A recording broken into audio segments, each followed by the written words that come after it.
Hello and welcome to Wikipedia Weekly Network here, where Albin Larsson and I, Jan Ainali, are editing Wikidata Live. Hello, Albin. How are you doing? I'm doing great. As you can see, it's kind of this cozy lighting right here right now because it's that time of the year when it gets dark here. So yeah. How are you, Jan? I'm good. It's just getting sunset here. I can see some red clouds, but I have a lot of lighting in here, so yeah, I'm good. And today we are doing gadgets. Gadgets and user Lots of scripts. gadgets and user scripts. Do you have any specific in mind you want to show everybody? I have a couple of ones, but more it's more of a showcase and like a gadgets and user scripts extravaganza rather than focusing down one single. Trying to like covering as many as possible, but maybe doing very little editing. And you? Yeah, it's going to be similar here from my side. I'm going to do a little bit of editing so you can see sort of hands-on what they're really doing. Sometimes it's harder to do because you have to find something specific to do, and yeah, I haven't found everything, but yeah, a few things. So perhaps we should show first where you find the gadgets stuff. Yeah. And if you're and you can only access this if you're logged in, so this is one of the really strong incentives to get yourself an account if you don't already have it. My suspicion is that most people watching this do have an account, but either way, you need to be logged in. And then when you're logged in, you'll head up here to your preferences in the top toolbar, and you'll click that one, and you'll get this new sort of tabbed things. And now I, for some reason, went straight into the gadgets. I must be something cached here for me. Usually you come to this tab by default, but this is under gadgets where you find them. And the nice things with gadgets compared to user scripts is you can just enable and disable them with checking or unchecking this. Otherwise, they are quite similar uh, in what they can do. Some Yeah. of them are really powerful in both places, and some are like small, easy add-ons. So I'm going to show you a few things here, and I'm actually going to start from the very top because this merge tool makes it a bit easier than to use the Wikidata native merge functionality. Yeah, the special page. Yeah, the special page merge. And I'm just going to show you, I don't have anything to merge, but I'm going to show you how it actually works. Anyway, I'm not going to do the merge, so you will have to imagine what happens afterwards. But you'll find it here under the more function. You'll get this new thing, merge with. And if you click this, this will bring up a new little modal dialog. So it says merge wizard, and then it had merge with. And here you need to paste another QID. And if you then, if I say, for example, Q12345, oops, that's not 12345, 12345. If I press the merge here now, it will try to merge with it. And it will try to merge when you have this default check here, always merge into the older entity. So, and in that will, since these are numbered up, it will take the lowest number automatically. So you don't need to keep track of that yourself when you're merging with this tool, because it will help you with that thing. So that's really handy. And then when it does the merge, it will try to incorporate things from them both and preserve as much as possible, which also might mean that you need to go and clean up some stuff. So, for instance, you better check all the languages for the labels, because some might not be relevant anymore if there was a slight difference from the first one. Perhaps that was a redirect that wasn't needed or something like that. And then, of course, you check also, because usually it fixes so you don't get duplicates. But if one of them has qualifiers, then it might be added as an extra. And then essentially they want to say the same thing, but one has a qualifier, so you can also clean that up. So that is more or less the merge thing. And then there's, of course, help for merge if you want to look into it even more. So that was the first little tool, and that is one of the tools that I use quite a lot. It's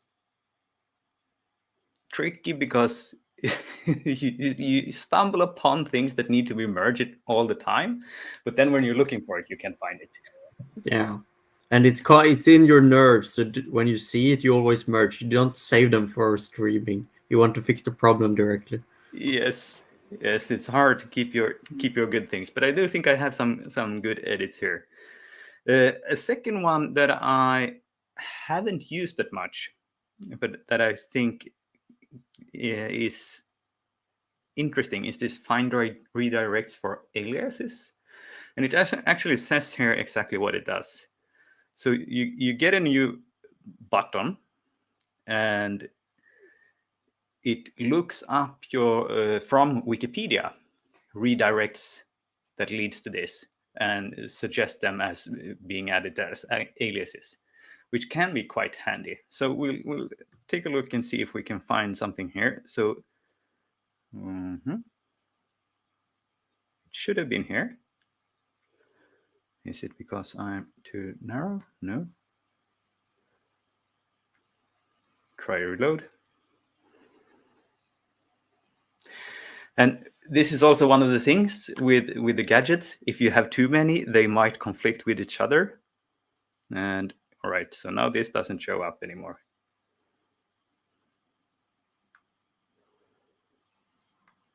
All right. Let's go to the next one instead. the label lister.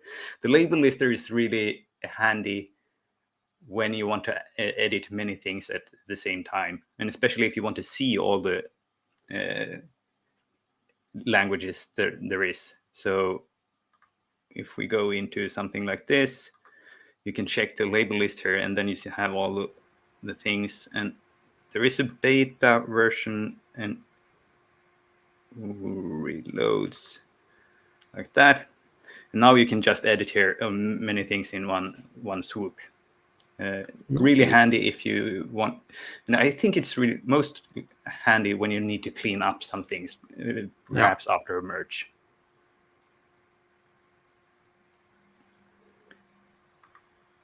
So that was 2-3 of the things. And then one thing that is a tool that I really suggest that you use only when you need it, because it's sort of a little bit of I get bothered by it in the interface when I is not in that mood, and it is the preview thing. And what it does, and I think I need to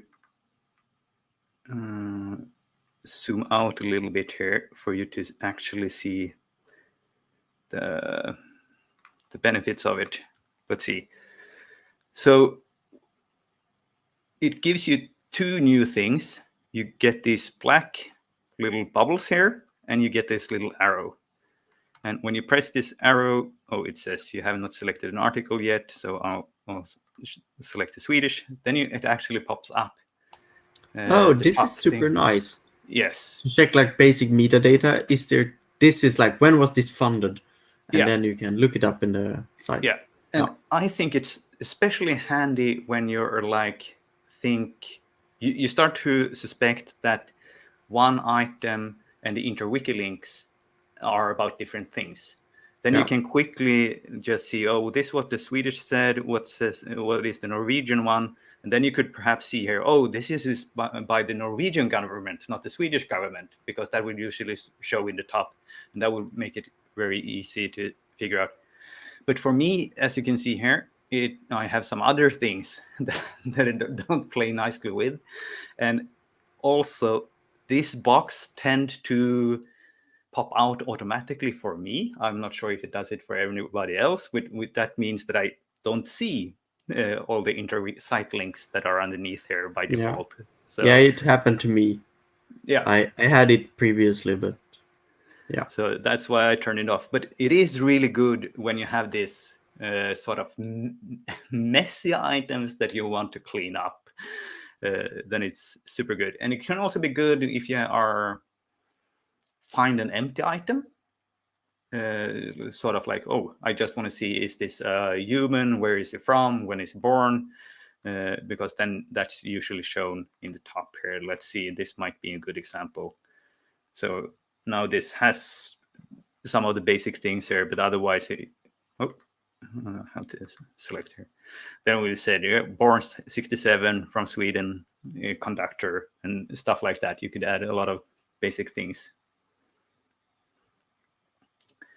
And that also brings me to sort of the next in line here that I wanted to show you. One that I think that I should use more often, but I don't. I'm not sure why I didn't, but a little bit in the middle of the list here, you have something called draggable site links. And it makes it very easy to show in Wikidata that you actually got this information from Wikipedia. And we can see it in action here on Joachim Gustafsson, which is a quite new article and Wikidata item. And it lacks totally all of these, no references at all. And if we look from in the Swedish Wikipedia article, we can see, well, born 1967.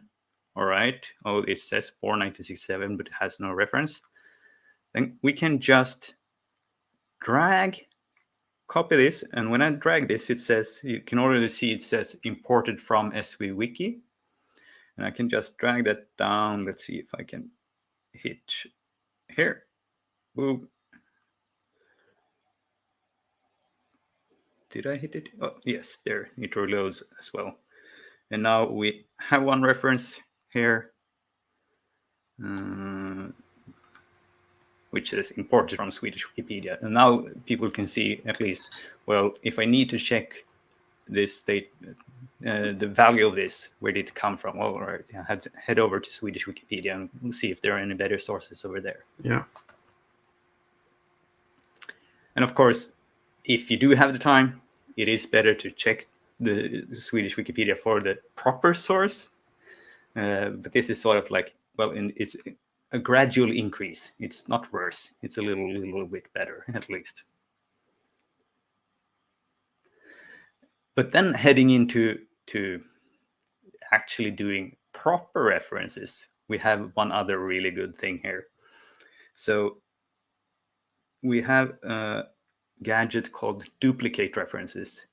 And you have seen us been using this in this show many times. It's a great one. It's a great one. And since it is so great, I'm actually going to show you in detail for how you can do it. So this is the Swedish government offices, or Regeringskansliet. And they have... on their website, they had the social media. So they said, well, here's our office on LinkedIn and here's our office on YouTube. And this item lacks both the LinkedIn and YouTube identifier. So we're going to add those. So we'll go for LinkedIn company ID. And we'll copy the link here. Now you also see another user script being used here, because now when I paste this URL, you'll see it blink a little quickly and it will remove some things. Boom. And then it's just the identifier here. And I think we will see something more about this from Albin later. But But this is a user script I use. So now I could publish this, but of course, here I even have this as a source. So we're going to add it as a source, a reference. So this will be a reference URL and a retrieve date. That's today. And I'm going to come back to that one because you saw that I didn't add anything. It just added today's date here. And then I want to do this really properly because unfortunately, there's here in Sweden at least, if we're changing the cabinets, they usually clean out some of the pages on the on the government website.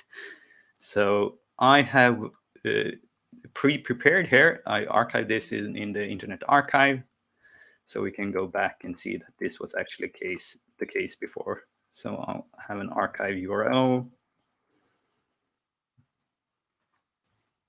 And this one wasn't today, that was a few days ago. So I'll add an archive date here as well. 2021-09-14. All right, I'll publish this. And this is sort of like it's some work went into creating this reference. And with the duplicate reference gadget, we can now just, I'll have to reload here, I think. And now it sorted. All right. Now we have this new little button, copy. So I could copy this to another statement, but of course I don't have the other statements yet. So let's do the YouTube channel ID. And this one, you can see it in the bottom there. It's the channel ID directly. So I can just copy the link, head over here, and publish. And I think I need to reload again for the gadget to actually know that this statement exists on this item.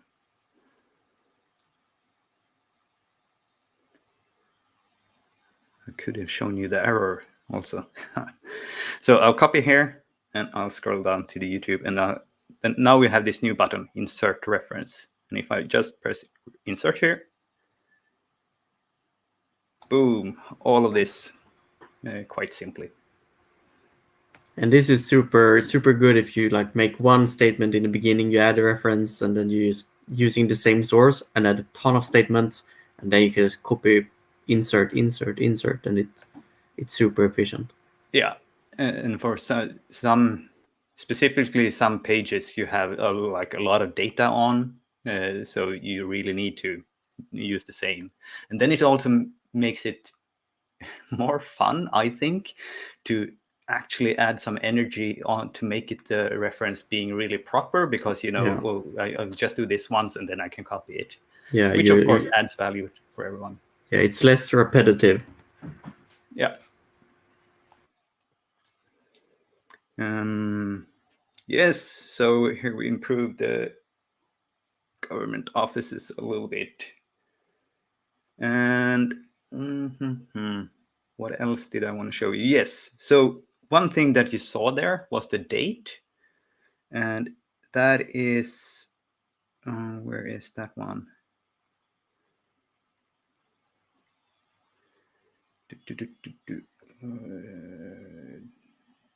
I think it's almost at the end.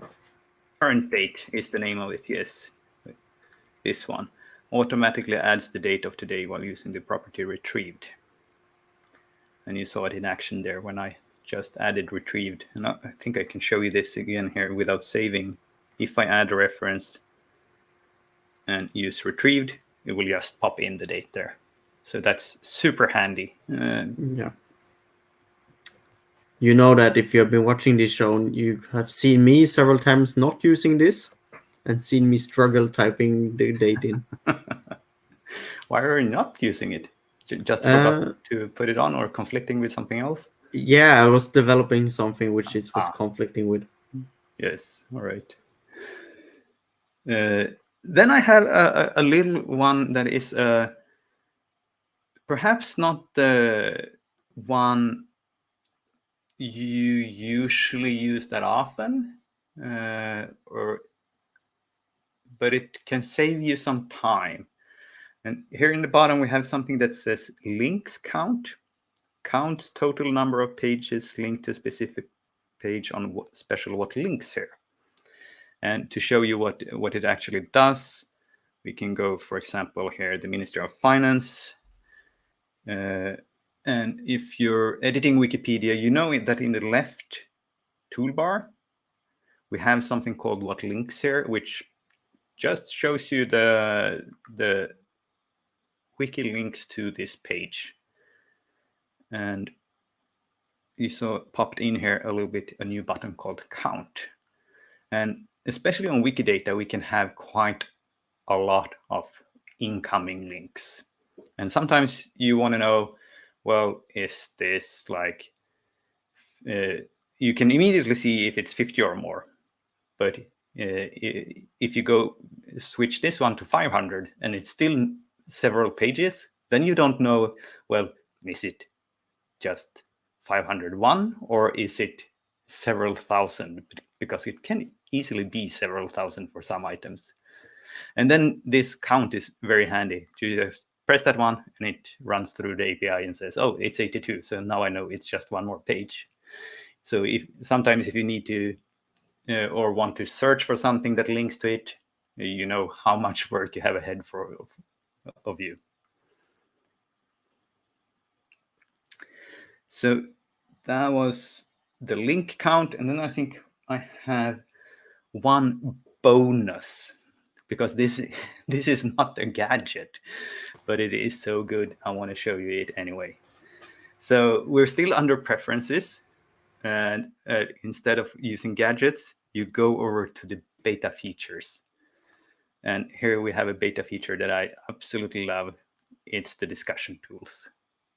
Yeah. And this discussion tools makes things so much easier to discuss on anything. So yeah, it's becoming incredibly useful and it's improving every day. Yeah. I just was surprised the other day about it having a bit of a new fancy feature, and I was like, yay! Yes. So I'm just going to show you what it does. So I'll head into a wiki project. Typically, you have a discussion, and this one actually just go to the talk page. And what's new in this page? It's two things. The biggest one is that you get a reply button after each and every post. And if you go into something like a little bit more complex here, like let's do the basic first. If I just want to reply here, I'll press this one, and this will actually do all the indentation for you automatically, and it will also sign for you. So if I start writing something here, you'll also have a preview just below it. You'll see how the signature is automatically added. And it has a visual or source, so whatever you want. And it also have a nice thing here. If you want to talk, it keeps track of who is already in this discussion. So it's very quick to ping someone back if you're starting to talk to them. And it auto-completes also if you start typing. So yeah, super useful. I'm going to cancel out of this, discard that comment, and actually do a proper reply, because I think I had something to say here that I forgot to. Yes. So now we're we're on here, but I'm actually going to reply to Albin here. So you wrote, you started a subpage, and I'm just going to say that's great. I added it to the header. Nice. The type of replies that makes Wikidata a friendlier place. Yes. And I'm actually going to ping you here as well. So you see, it just gives you the, it doesn't use any fancy templating. It adds you this in raw wiki text, but it works. And you can see below here that how it will look like. And then I'll just press reply here and go ahead and do the posting for me. And the second thing this tool adds is, you see on the far right here, we have subscribe buttons, which make it possible to receive notification for only a part of the page. So this might be specifically good on perhaps the project chat on Wikidata, where you might not want to watch everything because there's so much being written there, but there might be just one or two discussions that you want to follow. Then you can subscribe and get notification on only those. This for me is super useful on like property talk pages, where I just want to ask a question, but it's a commonly used property, so people will like write a lot of new topics, and I just want that specific discussion. Yeah. So that was my final little bonus thing here. Head over to the beta features.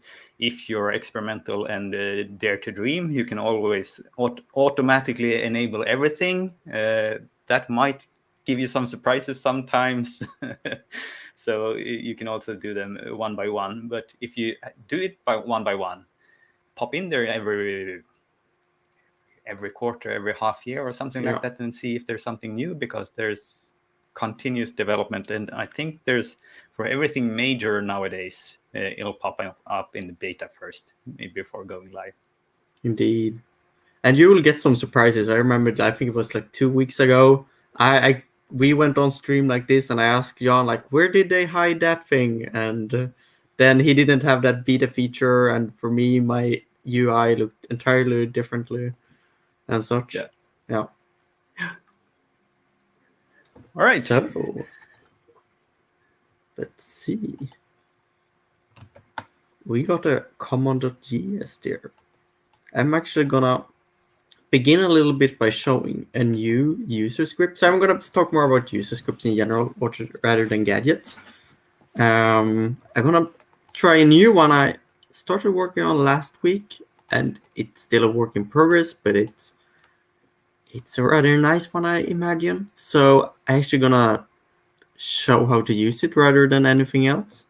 So I'm actually gonna head over to govdirectory.org, which is a Wikidata-based project that Jan and I do. And I essentially want to add social media accounts to a Norwegian municipality. So I'm just gonna pick one here. Let's see. I actually had one in mind. That is not how it's spelled. Not at all how it's spelled. There we go. So this one has no social media accounts as an external identifier in Wikidata.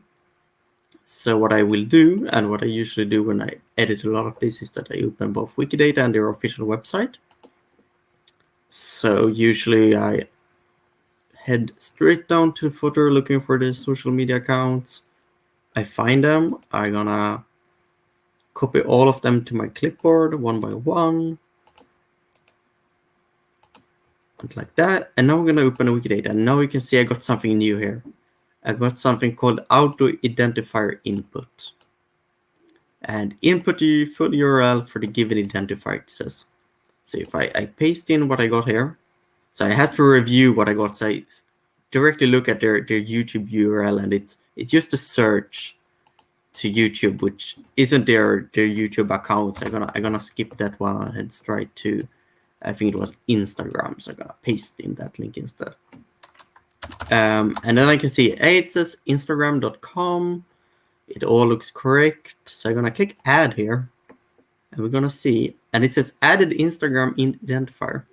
See if I reload here and scroll down to the identifiers. Let's see. It has a lot of statements.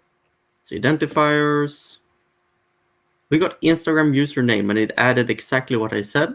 But I didn't have to select something. I didn't need to scroll down here because I'm gonna copy in the Facebook URL to explain it. So if I paste that one in, what it does, it looks at the URL and knows that that's the formatter URL for the property in question, figures out that, hey, I need to cut that away and connect it to that particular property. So Jan showed you this auto identifier, like it cuts away just the URL part when you paste it. It's kind of that on steroids. That by that it also figures out the property by itself. So I click add on this one. Let's see what it says. It's gonna take a second. It added Facebook identifier. Sometimes the URL is like oddly formatted and things like that, so you might need to do a bit of cleanup, but usually it works. So this way I can usually go back to this list here or having a SparkL query and just walk through them and do that, and it saved me a couple of clicks. There is a current limitation to this. It's still very early. And it's just worked with social media identifiers for now because it's built for this particular purpose for this cover directory point.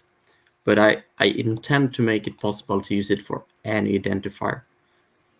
So that's one, and I'm actually gonna head over. This is not a gadget. Jan mentioned user scripts. They are a little differently, and you can actually install your own user script always at special my page at common.js. It will automatically bring you to your own common.js page where you can do a bit of an import script and then the like link to the script you want to install. But to discover those, a good way is to head over, I think, to this URL. Yes. So I'm gonna do so. We're gonna see what this is. I'm gonna actually leave my common.js page open. So here is Wikidata tools, which is a great page which just lists tools in general around Wikidata. But then they have something, enchant user interface. And here is usually a lot of things related to gadgets and user scripts or tools that are user scripts and gadgets, which has a little bit more of information. So I'm actually I want to showcase a couple of few ones. Let's see, I had one particularly in mind. Yeah, I think it was this one. Entity shape allows you to check whenever an item conforms to an entity schema and displays whenever each property and statement in the entity conforms to that entity schema. So we have been doing a couple of things with entity schemas in the past. We have, for example, done one for orienteers and a couple of other things. But being on this page, I can click activate and see what I should add to my common.js. And this links here actually goes directly to your personal one. It uses that special link. So let's install this one. I'm gonna copy this one. I'm gonna head over to my common.js. I actually already have it there. Just comment it away. So I'm gonna uncomment it. So it's this row. It's just the exact same which I copied from that page. I just happen to have it here. And I'm gonna publish changes here, make changes to my own. And then I'm gonna need to look up an orienteer so we can try this entity schema. So I'm gonna go to a famous one. Swedish female orienteer and ski orienteer, it says, and it had this parts here. And you can see that it kind of looks odd here. When you start adding a lot of gadgets and user script, you could see some conflict, for example, on Jan's where his copy QID button was covered by a couple of things and things like that. It happens. Some user scripts and gadgets, you can just enable them when you need them if you're doing something very repetitive. But I'm gonna try this out. So we actually created the entity schema quite a while ago, and I happens to know that it's the entity schema for orienteers is 218. So I'm gonna click check here, and it does a check incredibly quickly. So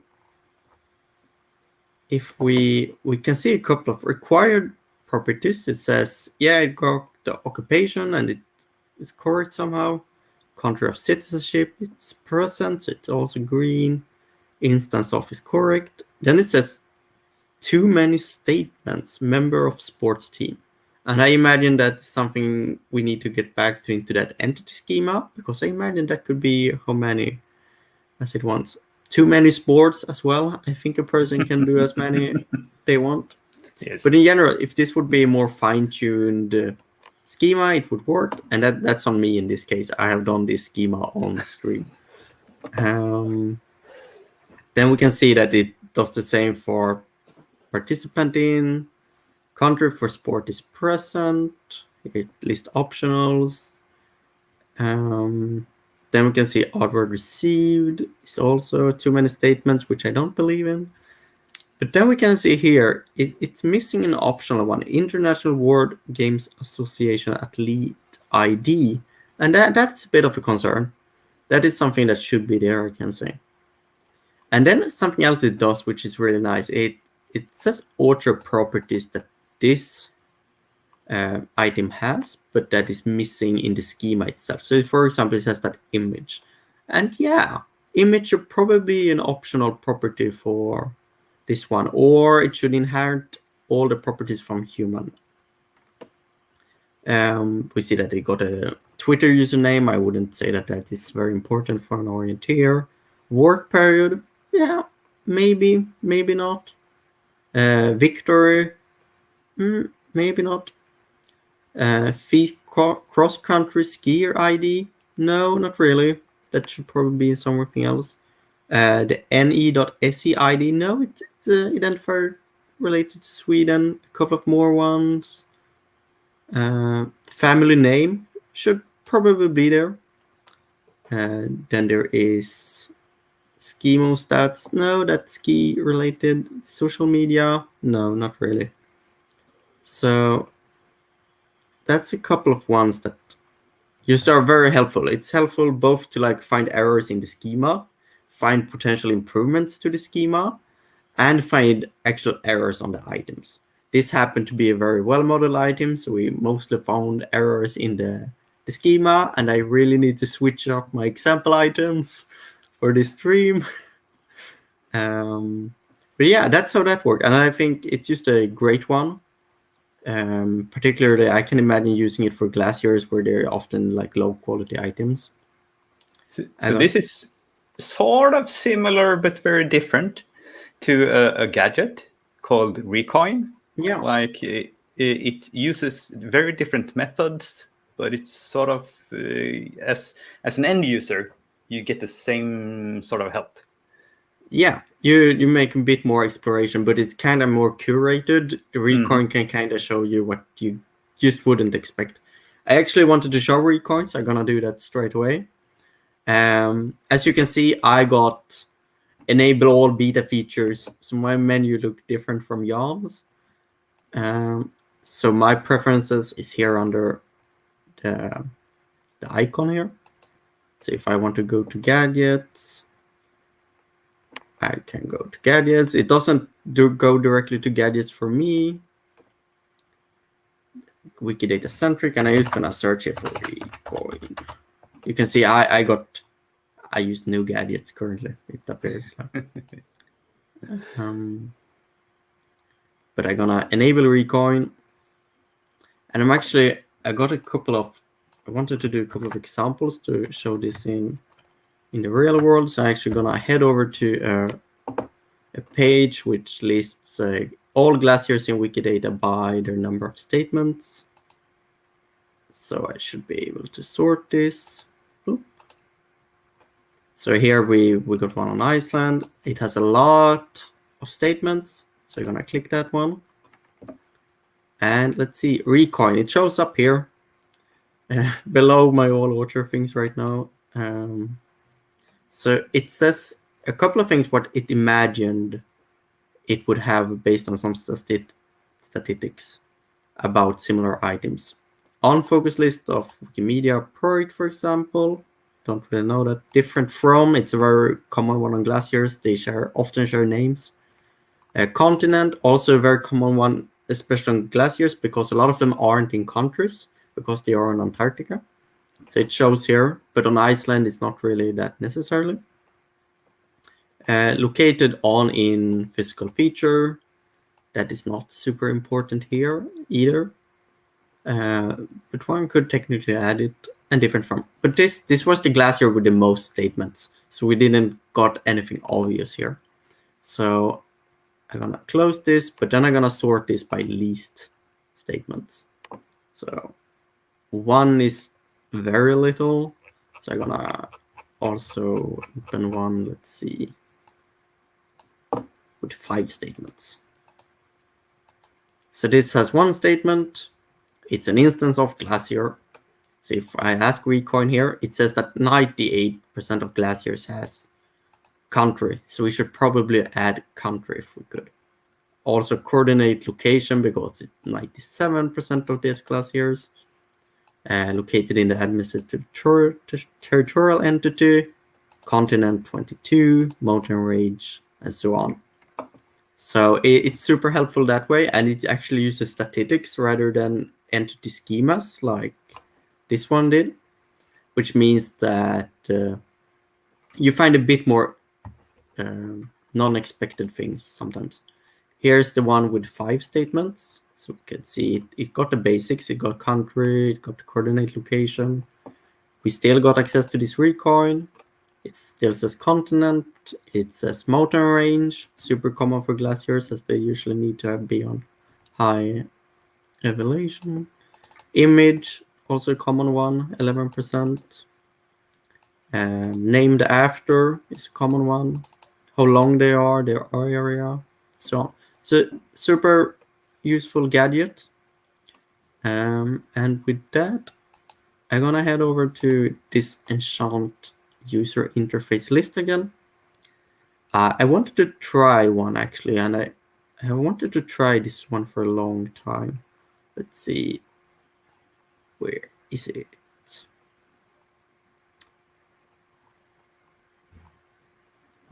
I'm gonna search compact items by Jon Harald, and I want to try this because I think this could be really nice for me. I haven't just gotten to it. I also think that this is an interesting example because if I click here, and for those being technical, you can actually see that this is not something you add in your common.js. This is something you add because this doesn't change functionality at all. It just changes how it looks, and therefore it's in a different file. It's something called common.css, and it's essentially the same file as your common.js, but you switch out the end to being CSS instead. So I'm gonna copy these 2 links, head over to my common.css. It says I doesn't even have this one on Wikidata, so I'm gonna put them in here, those 2 lines, like that. I don't have another row because that's me. And I'm gonna publish this. And I'm gonna head over to some item. Once it's done, speaking of switching out your example items, I'm gonna go to the same one again. And you can see they are narrow. And I need to click here and it actually opens everything editing. Oh, this is nice.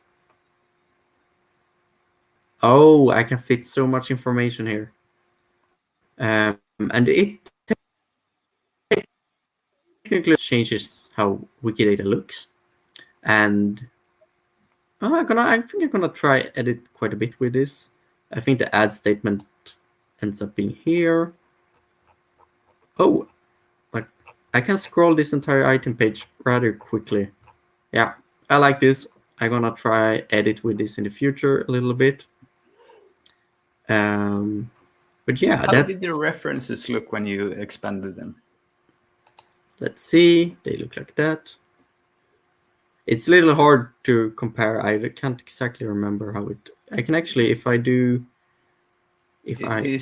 this. We have unusually small screens right now when we're streaming because we zoom in so much. It looked like the edit button disappeared.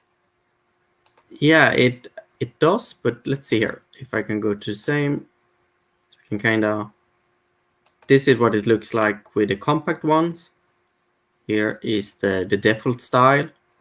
We can see that it says edit, but here we got an edit button out here Does instead. it edit both? Because I think in your normal you have one edit button for references and one edit button for. Let's see. Yeah, it. All right. No, that doesn't have a reference. Let's see. Yeah, that's a There was reference. a reference. Yes. Right. Yeah, it does. So quickly again, the comparison here. We just now there is an image, but we just see. Let's go down here where they have a little bit more space. Also, I was confused. There's just one edit. I just checked it here. Let's see here. We get 1, 2, 3, 4. If there is one value in each. Here we get a bunch of them. I'm not even gonna count them.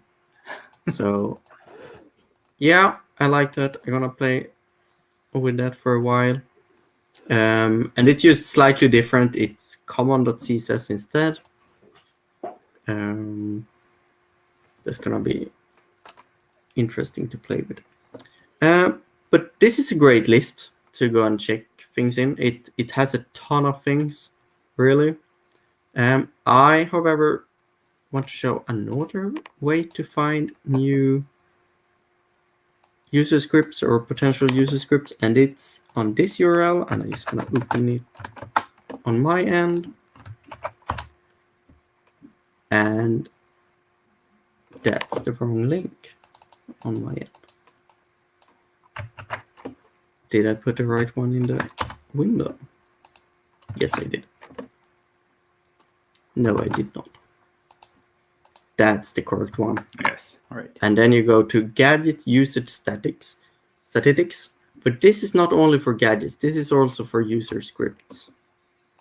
I have to move a little here because, and it actually shows you them by active users. But the most important thing with this list is directly change out how it's sorted, because then you get the best ones at the top by the best user. No, but otherwise you click 2 times and you're back, but you're missing out on something if you don't sort it directly. So we can see that the merge one, which Jan showed, is actually the most popular one. The label listener, I think you mentioned it, Jan, right? Yeah. Yeah, you even showed it, yeah. So it's the second most common one. Move is a super common one. Request deletion, of course. Something called auto edit, duplicate references, one of our favorites, and so on. And this is super useful, and you can actually you can go down to a few hundred users or even less. I think, let's see, I'm not sure if it shows all of them, but we can see that if I sort them on alphabetically and get my own first, I can see that my most popular one is used by 48 people, and it's Albin/OSM, which adds a link to OpenStreetMap element if it got that is external identifier. And other than that, it's my iNaturalist script, which I think I've shown. So I'm also gonna show how to install it if you're on one of these pages. So let's say we want to install my CopyQID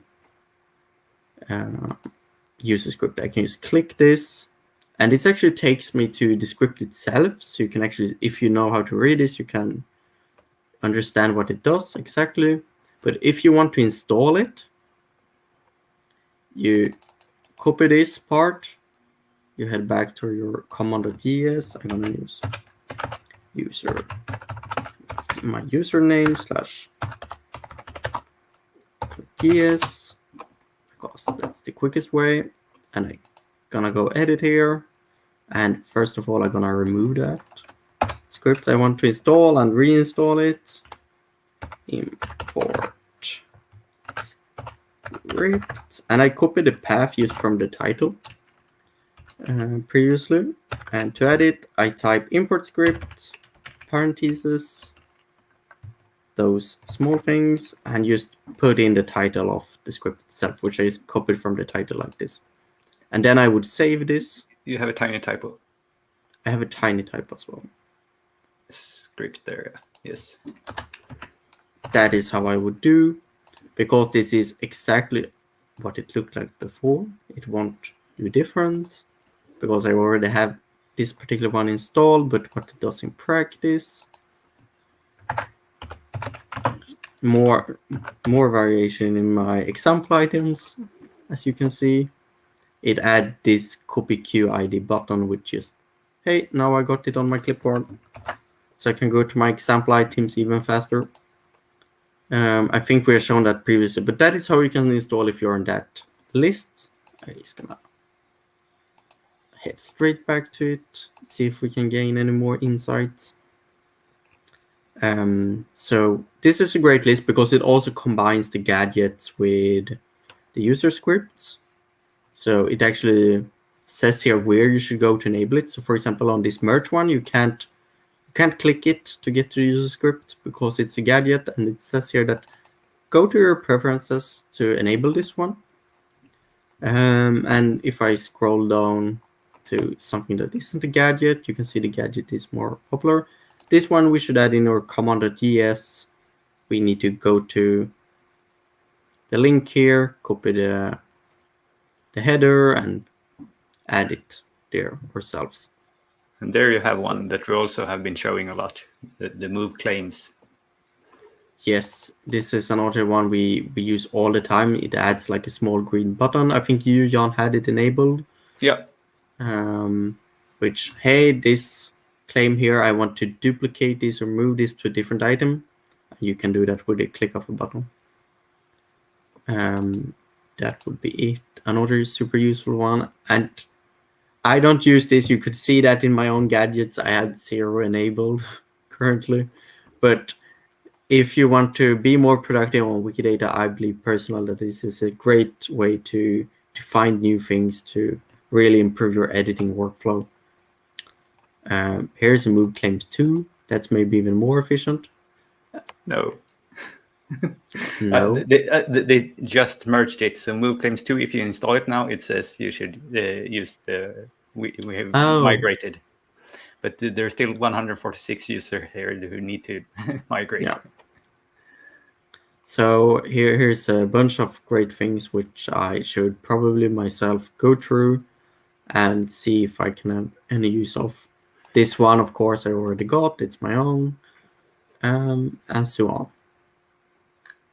Yeah, that's a little bit from me. So 2 resources where you can go to find curated and use the most useful and common gadgets and user scripts. So yeah. All right. It wasn't that much of a chat today in the comments. Perhaps you were eagerly installing things in your end at the same time and trying it out.